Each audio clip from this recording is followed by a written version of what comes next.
Hello, everyone, and happy Friday. It's been a wild week, so we have a lot to talk about today.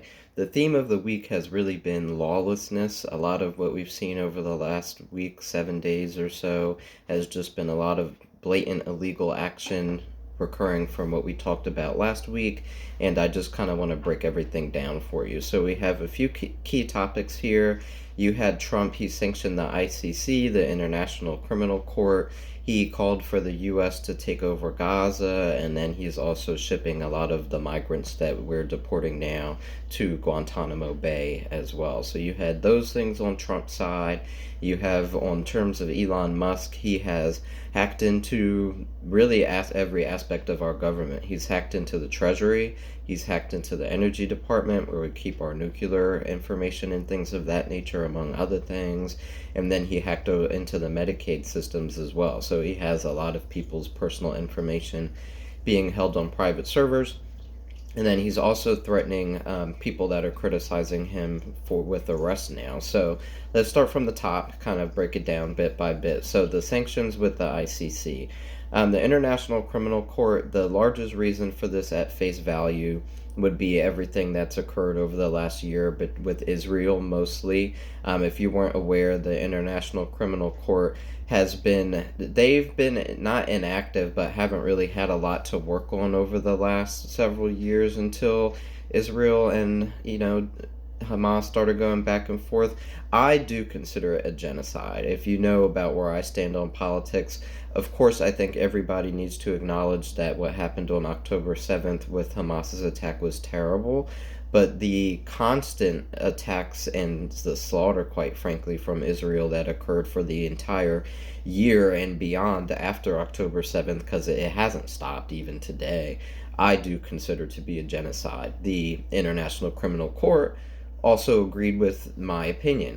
Not that I was a deciding factor, of course, but they did ultimately rule that Israel was likely committing a genocide and tried to impose several restrictions upon them, which Israel did not abide by. And unfortunately, the ICC did not take any kind of real action. Like, they do have an arrest warrant out for Netanyahu, the leader of Israel, and things of that nature, but nothing's really come from their decision. So they had acted against Netanyahu, though the ICC has not acted against the U.S. in any way.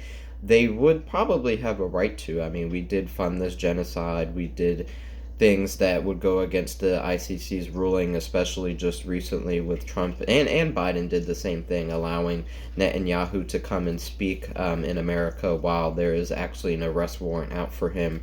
We should be arresting him if we were going to comply with the ICC, but what you see here is really the exact opposite. So Trump has sanctioned the ICC because he doesn't agree with them. His reasons that he provided were because they're targeting Israel and the United States.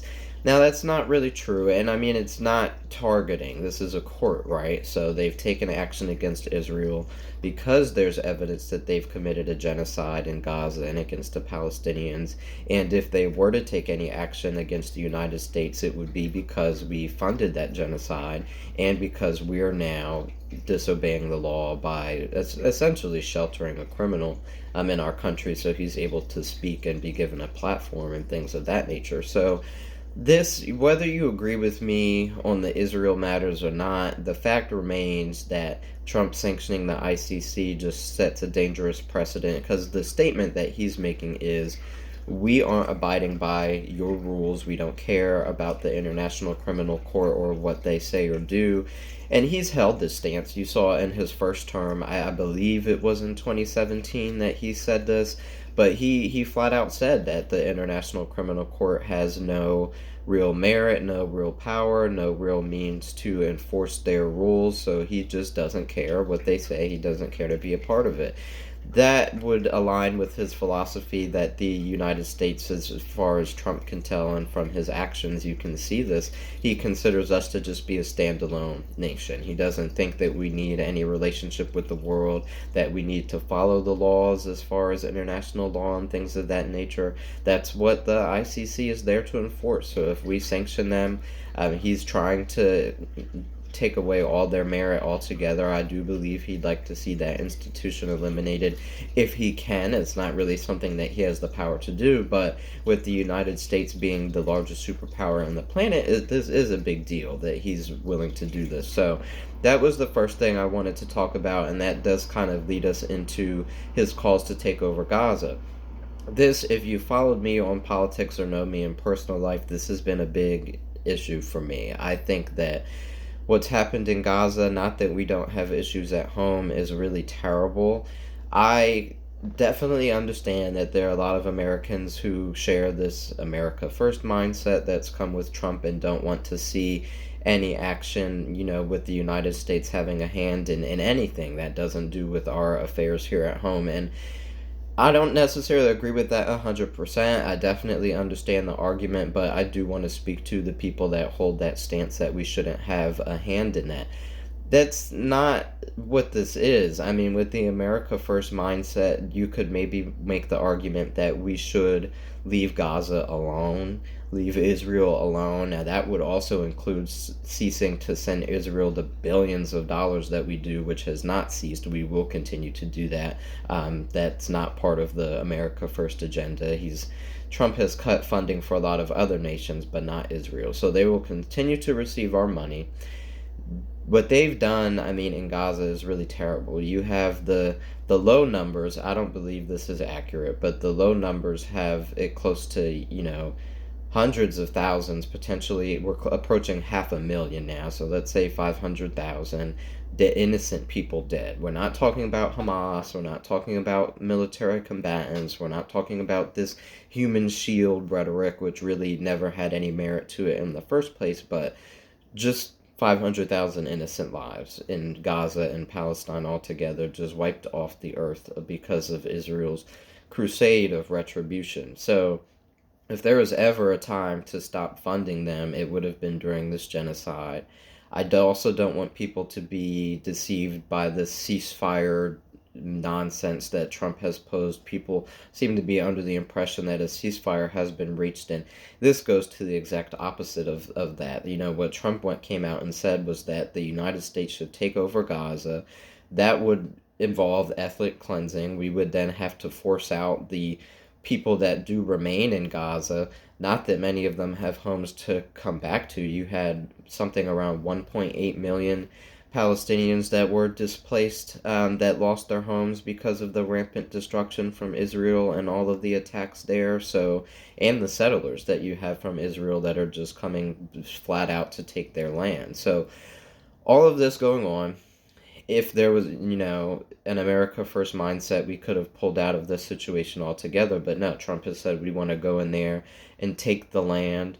I can only imagine, based on the kind of man that he is, that he wants to just take the land and use it for resources and commercial property to make a Mar-a-Lago in Gaza, if you will. That's really the best way that I can describe it, because this is beautiful land. They have reasons that they want to take it. It's just that we have no right. We have no right to be there. The idea that we may put troops on the ground for this purpose is absurd. I mean, to put troops back in the Middle East, especially after all that we've done over there in the last year, is asking for war. I mean, to think that they wouldn't treat our soldiers with hostility if we sent them over there is laughable. So that's what we're looking at here. I really hope that this is not something that he goes forward with, because these things are really connected. I mean, when you talk about sanctioning the ICC would certainly have something to say about this. So he's preemptively saying, well, I don't care what you think, shortly after announcing this move. And it's dangerous. It's very dangerous. If we decide to get over there, it would just spit in the face of everything that's happened with this ceasefire deal and the constant slaughter over the last year. But perhaps that's a larger conversation to have in another video. We're going to move on from that. So those were the two main things that Trump has done. Both of those things are obviously illegal. I mean, we, again, have no right to be over in Gaza. If that is something that he does decide to do, it will have to go through Congress. That would never pass. But I could definitely see Trump doing something like that without, through executive order illegally, as he has done. And obviously, the sanctions of the International Criminal Court are not legal by international law standards. It may not be illegal here, but it is still illegal. So you have those things happening, and then again, the shipping migrants to Guantanamo Bay. This is dangerous because, I mean, first of all, the expectation with the deportations would be to deport the illegal immigrants back to whatever country that they came from. Many of them would have been fleeing terrible situations, so it's still a very tough situation, but that's what you would expect to happen with deportations. You may expect temporary detainment in facilities, probably not Guantanamo Bay, just more like legal, or I should say national, like in the United States facilities, just prisons or migrant facilities, because we have plenty. You would expect them to be held there and not in Guantanamo Bay. I mean, this is supposed to be for the most dangerous criminals that are on the planet, not even just this country. And it's interesting because Trump has turned around and said, "Oh, well, we are just putting the most dangerous immigrants in Guantanamo Bay." That's absolutely false. I mean, they're not vetting these people. You even have scenarios where people are being deported that they haven't even vetted them to the point to verify that they're actually illegals. There are some legal immigrants that have been detained, and people that weren't even immigrants in the first place that have been detained just based off of the way that they look. So I'm certain that you have people that are being sent to Guantanamo Bay that are not very dangerous criminals that, they could be held here for some time. They're not going through deep due process, so the concern becomes, are these people going to be held in Guantanamo Bay, which does not have, good conditions, obviously, for, is it going to be days, weeks, months, or it may even be years? It really depends on what Trump decides to do, because he's not taking this down the legal course to begin with, so it's not the necessary oversight going through this process that you would usually have.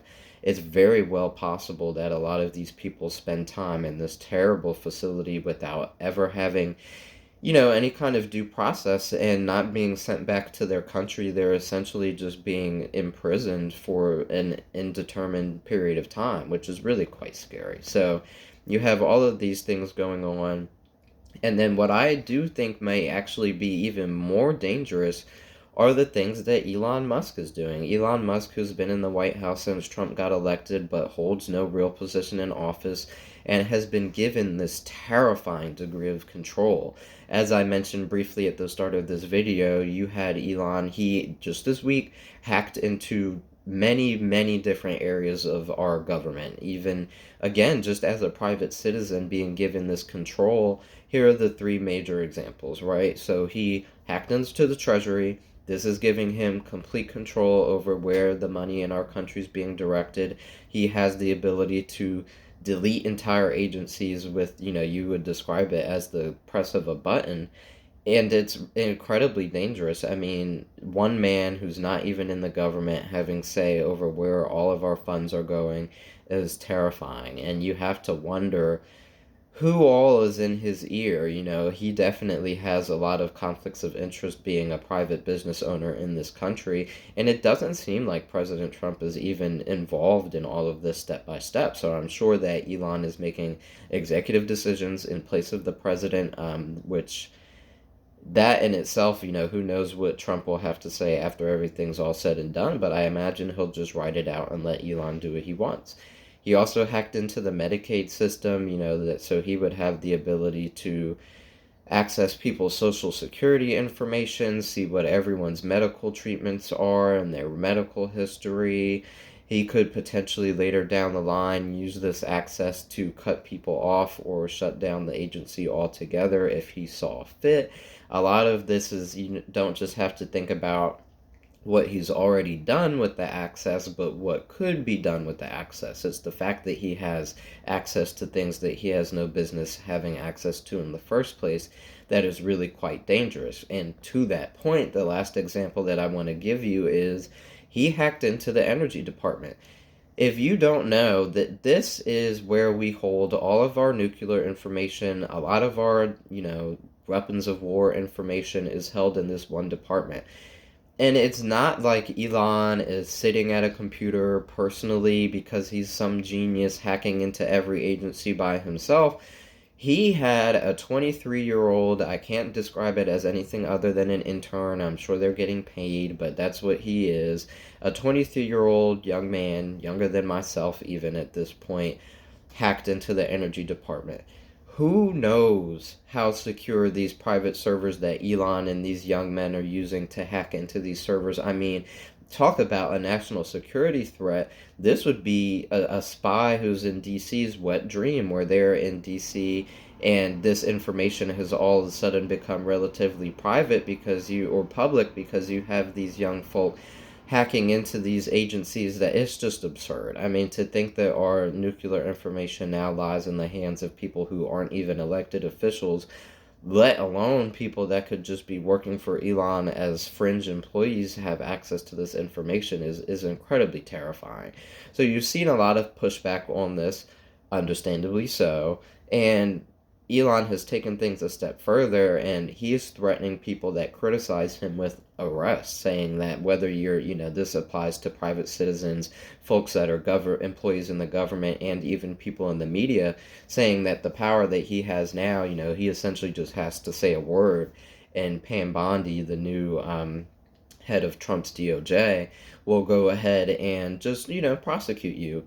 They will pursue prison time.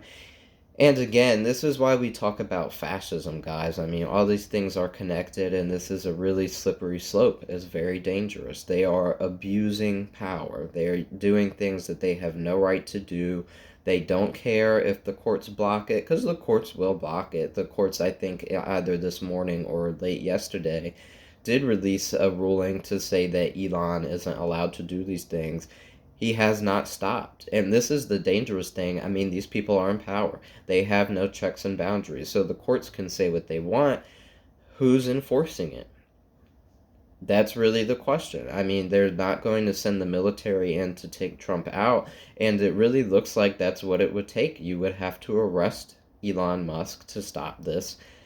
That may not even serve a purpose, because you arrest Elon Musk, Trump would almost certainly immediately pardon him, and then where do things go from there? They can essentially just ignore the courts and do what they want, and it's really just incredibly scary to think what could be done with this scope of control, no checks and balances. It's terrible.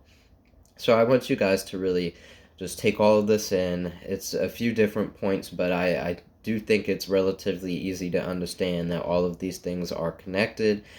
They go to what I talked about in the beginning of this video, just the concept of lawlessness in general. But again, the point I just made, what you have to consider is, where does this go from here? You have the smaller courts, they can say no. You can take it to the Supreme Court. You would doubt that they would even make the rulings that they should with these matters. But even if they did, what happens from there? If Trump sits in the Oval Office and says, you know what, agree to disagree, you guys can rule however you want, but I'm the president. I have presidential immunity now because that's what you gave me, and we're just going to ride it through. That is the boat that we're in. It's now more important than ever that, again, that we continue to speak the truth and make sure that people understand what's going on, but that we also hold people accountable. 2026 will come sooner rather than later. It'll be around the corner before you know it, and the goal here with this channel and educating everybody is to try and shed some light on where this country is headed, the direction that we're heading. And you really are talking about the end of democracy here. I don't mean to sound dramatic, but if we continue to go down this path, everything that we know, all the principles that America stands for, all the regulations that have kept this country afloat will just be down and out. We will be in a very terrifying situation, and I'm going to keep my eye on this. I'm going to continue to keep you guys as educated as possible, but I would really ask that you do the same. Please do your research. Please share the truth with the people in the circles around you, because the media and the government are not going to do it for you, and I will continue to do my part as well. I hope everybody has a great start to your weekend. I'll keep you updated as things come about, and have a good one. We'll see you next time.